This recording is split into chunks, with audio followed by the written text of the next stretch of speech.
We've screamed, we protested, we've hollered, we've done it all to get the world to understand what's going on in South Sudan. We've tried everything, every angle you can name it, and no one still has budged at all whatsoever. We had our independence July 9th, 2011. December 15th, 2013, we had our first genocide. And as we speak today, 2011, February 23rd, we are about to start. 100,000 people are about to die of starvation in South Sudan. 1.5 million people are displaced in neighboring countries as we speak right now. So with that being said, what will it take for the international world to realize exactly what's going on in South Sudan? When they gave South Sudan their independence in 2011, South Sudan was not ready to be an independent country. They were setting us up for failure. As we speak right now, people cannot leave South Sudan. Aid cannot enter South Sudan. How can you help people when you're how can you have people come in to help the people of South Sudan when your president won't allow them to come into the country? He will not allow people to come into South Sudan to help these civilians at all. With that being said, him and his affiliates, him and his officials are in different countries touring around having the best 5-course meals, and their bellies are getting bigger as these children die. And everyone else in the world wants to sit there and turn their cheek every 2 seconds and act like it's not happening. What's happening in South Sudan should not crimes against humanity. That's what's happening in South Sudan, and the world still turns its cheek on South Sudan. What will it take for the international world to realize exactly what's going on in South Sudan and exactly what has to be done with South Sudan's officials?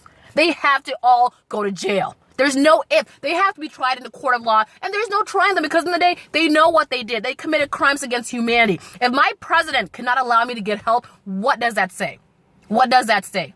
Anyone that sits here, this is a tribal war. It's not a tribal war. This is imperialism, okay? Just like the Roman Empire, just like any empire that always wants to rule, they know exactly what they're doing. He wants to starve his people. 100,000 people are about to die of famine, and we're all sitting here silent.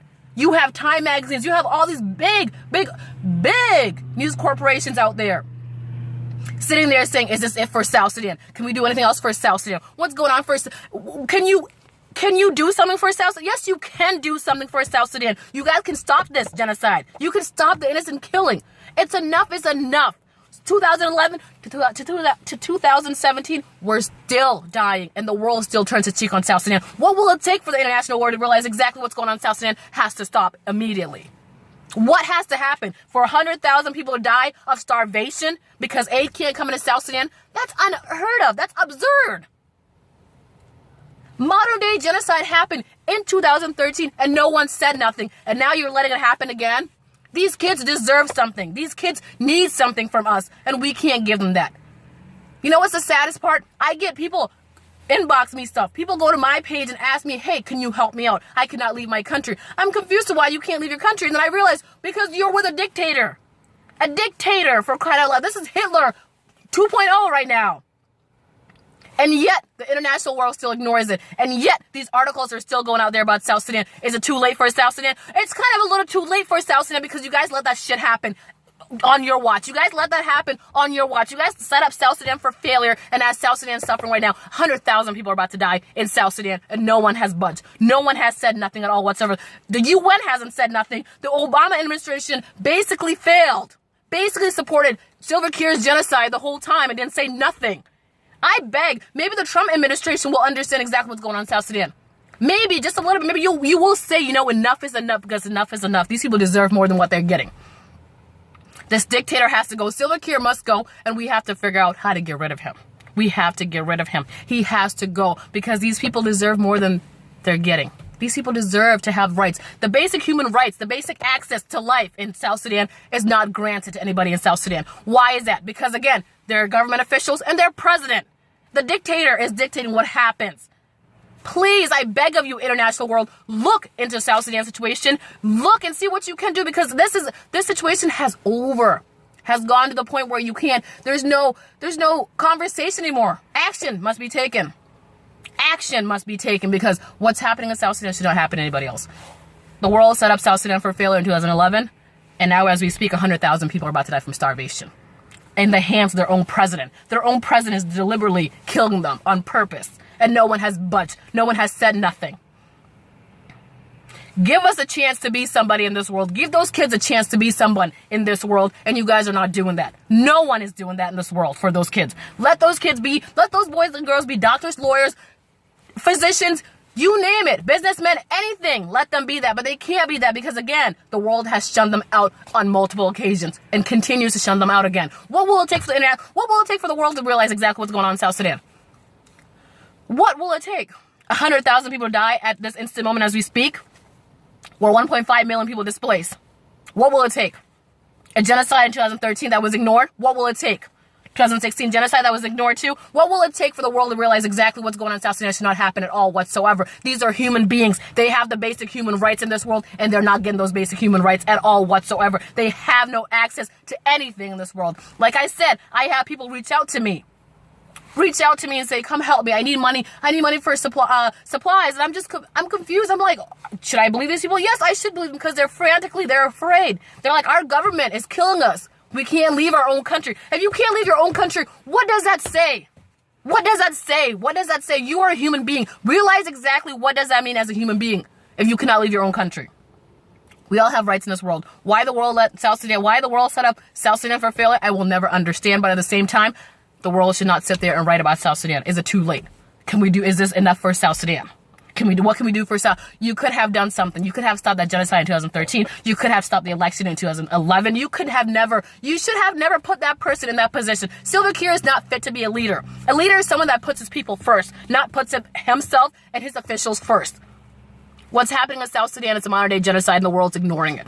The world's ignoring it. The world's just shunning it out. So what we have to do, the ones that are from South Sudan, we have to help our people on our own. We have to aid our own people. If someone reaches out to you and says, I need help, help that person immediately. Send $20, $30, $40, $50. It doesn't matter how much money you send. Send that money so that person can go buy some medical supplies or some food, something, the basic human necessities that he or she cannot access because, again, their government officials will not let them do that. As these government officials are touring the countries and eating 5-course meals and having the best time of their lives, these little kids, boys and girls, are dying, picking off the trees, eating off the grounds, have nowhere to go, have no shelter, for crying out loud, nothing. The basic human necessities these people are denied of. And as we sit here, the same people that are denied these necessities are the same people that are parading around in different countries. Like I said, let's do what's right for our people. If someone reaches out to you, the best way to help our people, if they reach out and say, hey, I need help, help that person. Send $20. Doesn't matter how much you send. Just send something so they know that we care. It hurts me when someone reaches out to me and says, I cannot leave my country. I can't get this. I'm in a hospital. I need help. That hurts. That hurts because you know what? I have the access. I have access to human necessities. I wish I can give up my rights to somebody else and have them have those access. It hurts. It hurts. And as we sit here in the United States, we scream, we holler, we protest. We've done it all, and the world still ignores us. What will it take for the world to realize exactly what's happening in South Sudan should not happen at all? They are human beings. They need help. They need help. And that president has to go. Behead him. Something. People like him exist in history. They exist. He's repeating history all over again. And this is not just he's not targeting one specific group anymore. He's targeting all of South Sudan. All of us in South Sudan. He's targeting everybody now in South Sudan. So with that being said, help those that you can help. Do what you can do for your people because now it's up to us. Because again, aid cannot be allowed in South Sudan. It's really hard to get help in South Sudan and out of South Sudan. It's really hard. It's one of the worst countries. You can't even travel ban. You cannot even enter that country. How do they make money if people can't even go to their country? Ask yourself that question. But again, so when you sit here, international world, and write these letters and these articles about South Sudan, ask yourself, what kind of human being are you to ignore these kind of human beings? What kind of human being are you? A human life is very valuable in this world. It's very, very important. And the world sits here and neglects my people every day as we sit. So please, I beg of you, look in your heart and find out exactly what kind of human being you are and realize these people need help. They need the basic human necessities. They need access to hospitals, to schools, to home, everything you name it in this world. They need that access, and their own president's denying them that right. So ask yourself when you write these articles about South Sudan, is it too late? It's not too late. It's not too late for South Sudan to be saved by somebody. It's not too late. It's never too late. But at the same time, is it too late to save the ones that have been taken away? Yes, it is too late. Is it too late for everyone to wake up now all of a sudden realize the situation in South Sudan is a real situation? It's kind of a little too late. Because again, 2013, 2016, and the day that guy became a president, I even said myself, we're doomed. This is doomsday. Do not sit here and say, what will I do for my country? How can I help? No, you can do things. We as South Sudanese people, we have to do things by ourselves. We can't trust anybody else because the international world has failed us. They failed us. They want us to fail. They set us up for failure in 2011 and to where we're at now. They failed us. So what we have to do, find our own people, look for them where they're at. Uganda, Kenya, those borders, the countries that they fled to, and feed those ones that we can feed. So those ones can go back home and feed the ones that they have to go free. We got to help those ones, and then they can go back home and help the ones back home. Let's be smart here, people. Have a nice day. My name is Nai Bang Dieng.